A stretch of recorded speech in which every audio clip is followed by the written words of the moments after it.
Hola mis queridos amigos, nuevamente con ustedes su doctor Tigre, el que ronca en esta negra noche el neoliberal. Hoy hablaremos sobre lo que es el triunfo de Bolsonaro en Brasil y su impacto en Ecuador. Podemos decir que en América Latina los militares han sido el peor producto de nuestras riñas políticas en el continente. Por supuesto que han existido brillantes militares, en el caso de Venezuela, Hugo Chávez, en el caso de Ecuador, Rodríguez Lara, pero en general, los militares, especialmente en la zona del Cono Sur, donde hubo una fuerte influencia de Alemania e Italia, dos naciones de la Segunda Guerra Mundial, que produjeron el Holocausto y que llevaron a la catástrofe de una guerra mundial, no solamente una, dos guerras mundiales. La influencia de los militares ha sido más marcada. En sí, las escuelas militares del Cono Sur se formaron a base de todo esa mentalidad racista, sexista, machista, xenófoba, porque inclusive dentro de la cultura del Cono Sur, Argentina, Uruguay y Chile en gran parte, se dio una extinción de los indígenas, algo que no se dio en la zona andina y no se dio en la zona tropical de América, es decir, Centroamérica. Pero en América Central, por supuesto, los militares han sido lo peor. Estamos hablando de los Somoza en Nicaragua, estamos hablando de Batista en Cuba, estamos hablando de Noriega en Panamá. Han sido gente de la peor calaña. En Europa, en cambio, los sistemas de gobierno han generado gobernadores genocidas. Esa es la característica, reyes y gobernadores genocidas. La conquista de América fue hecha por los reyes católicos y después sus sucesores, que llevaban frente a un genocidio. La conquista de Norteamérica fue hecha también por los reyes de Inglaterra a partir de Enrique VIII y se caracterizaban por ser otros genocidas. La conquista de África se hizo con reyes genocidas de Bélgica, Holanda, Portugal, Francia, Alemania, y llegaron a producir grandes genocidios en esos continentes. La conquista de Asia también se produjo por reyes genocidas, sobre todo de Inglaterra, Portugal y Holanda. Entonces tenemos que estamos emergiendo ante una corriente que se toma el poder en Brasil, y el actual presidente pues es ya una clara señal de que en América Latina estamos perdiendo la noción de lo que es el respeto a la naturaleza, el respeto a las nacionalidades indígenas, el respeto a la diferencia sexual, a las opciones sexuales, el respeto a todo. ¿Cómo se pudo producir este fenómeno? Este fenómeno se pudo producir porque la derecha latinoamericana comenzó a hacer una prédica del odio. Se predicó el odio en Brasil, creando un odio hacia la izquierda del socialismo latinoamericano.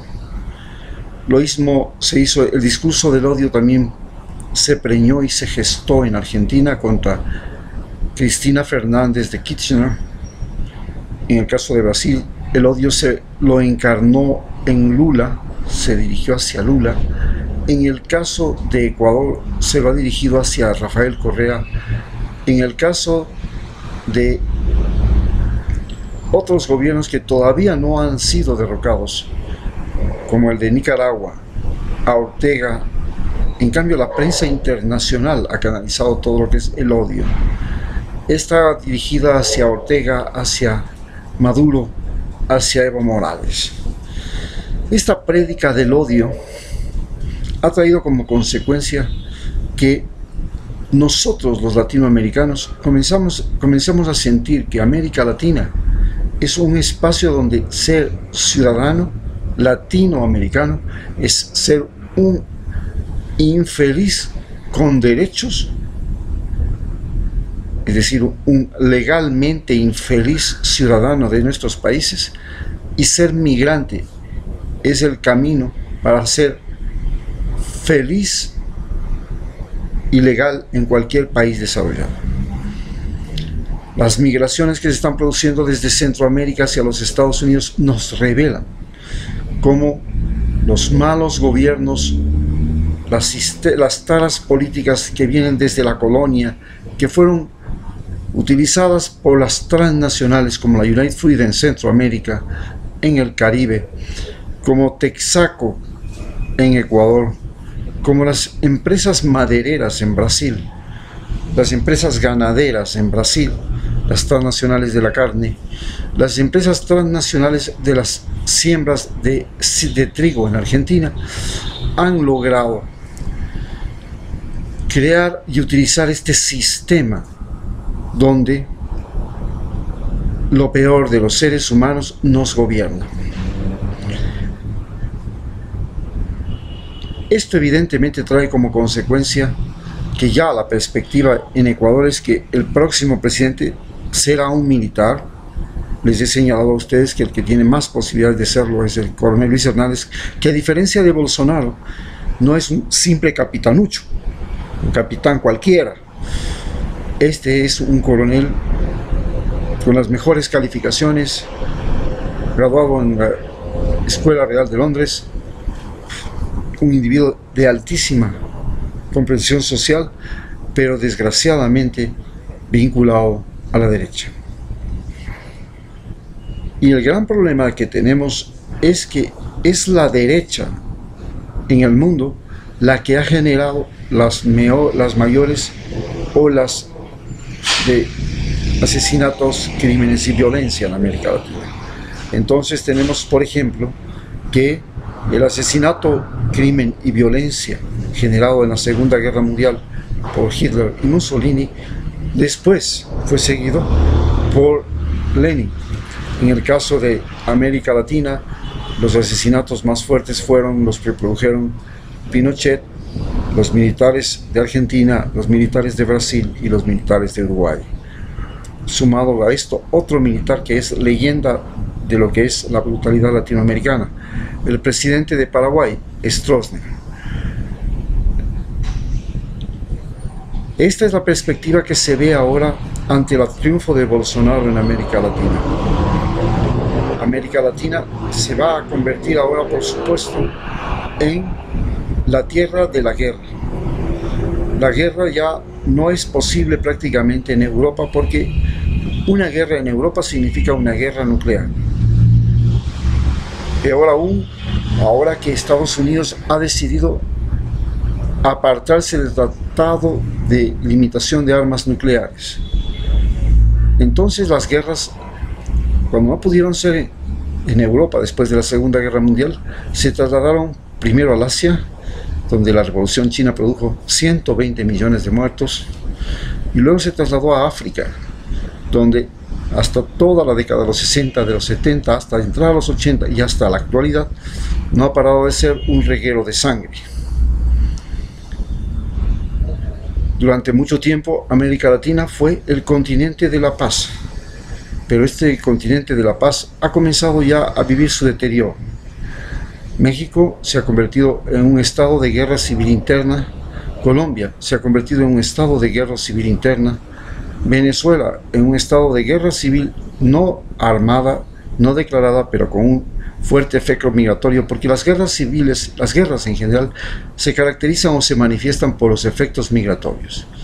La gente escapa de donde hay guerra, y Centroamérica es una zona de guerra, es una zona de guerra de las pandillas formadas en California que emigraron nuevamente a Estados Unidos, fueron expulsadas de Estados Unidos y ahora son las generadoras de la violencia que se propaga por Centroamérica y genera toda esta ola migratoria que invade a Estados Unidos.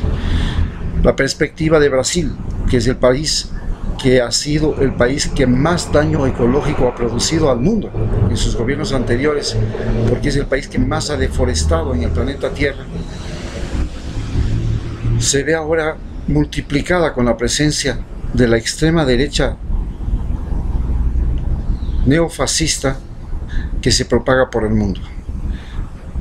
Esta extrema derecha neofascista no solo propone la no conservación de las reservas forestales del mundo en la Amazonía y de las aguas puras. La fuente de agua pura más grande del planeta es todo lo que es el corazón del Amazonas, en tanto que además se propone limitar los territorios indígenas, aislarlos, mantenerlos prácticamente en reservaciones. Se propone campos de concentración para venezolanos. Se propone una expulsión prácticamente masiva y posiblemente el retorno de africanos brasileños a África. No creo que sea posible, porque Brasil tenía 4 millones de negros importados de África, cuando en toda América del Sur solo se habían importado por parte de los españoles 250.000. Era una población donde ya el número de negros en la época colonial era 10 veces más grande que el número de blancos. Entonces, en esta situación nos vemos enfrentados a que existe el serio problema y la seria situación de que se dé el retorno de Rafael Correa. El retorno de Rafael Correa está señalado o es posible debido a que, a más de que se dan estas coyuntura internacional donde la derecha está comenzando, la derecha internacional fascista, que vive de la amenaza, del odio, del miedo, llega a posicionarse en países como Italia, está por posicionarse en Alemania, si pierde Merkel, está posicionada en Estados Unidos con Donald Trump. Ahora se va a enfrentar, tiene que enfrentarse o te va a tener un contrapeso. ¿Cuál es el contrapeso evidente? Evidentemente en América Latina el mayor contrapeso lo constituyen los ex líderes del socialismo, como fueron Lula, Cristina Kirchner y Rafael Correa. En el caso de Rafael Correa, tiene la gran ventaja de que, además de que tiene un reconocimiento de por ser una persona muy inteligente, tiene la otra posibilidad de que es perseguido por un presidente que usó la traición, que usó el engaño, que continuamente miente, que lo persigue políticamente, como fue revelado este sábado en un programa enviado o producido desde Europa, en la que Rafael Correa demostró a todo el Ecuador que lo que se fragua contra él era absolutamente incorrecto. Hay un parte ya internacional de juristas que señalan que todo esto es una trama y que están implicados en esa trama el presidente, el fiscal, la juez y el acusador de Rafael Correa, y que todo esto es mediante testigos, pruebas y todo completamente ilegales, ilegítimas e incorrectas. En esta situación, entonces, al ser un perseguido político, al ser un individuo hostigado por el gobierno, se va convirtiendo progresivamente en la referencia de los insatisfechos, de los acorralados por las deudas, de los acorralados por la ley, de los acorralados por las circunstancias económicas, por la falta de trabajo. Y al ser un individuo que sufre, igual que el resto de los ecuatorianos, esto los identifica a los que están en peores condiciones con lo que fue su gran líder, Rafael Correa. Entonces, con esto se sienta la posibilidad de que él retorne. Y se da, pues, entonces una fractura en América Latina que se avecina. La fractura es el retorno de las formas neofascistas contra el retorno de las formas del socialismo del siglo XX. Gracias.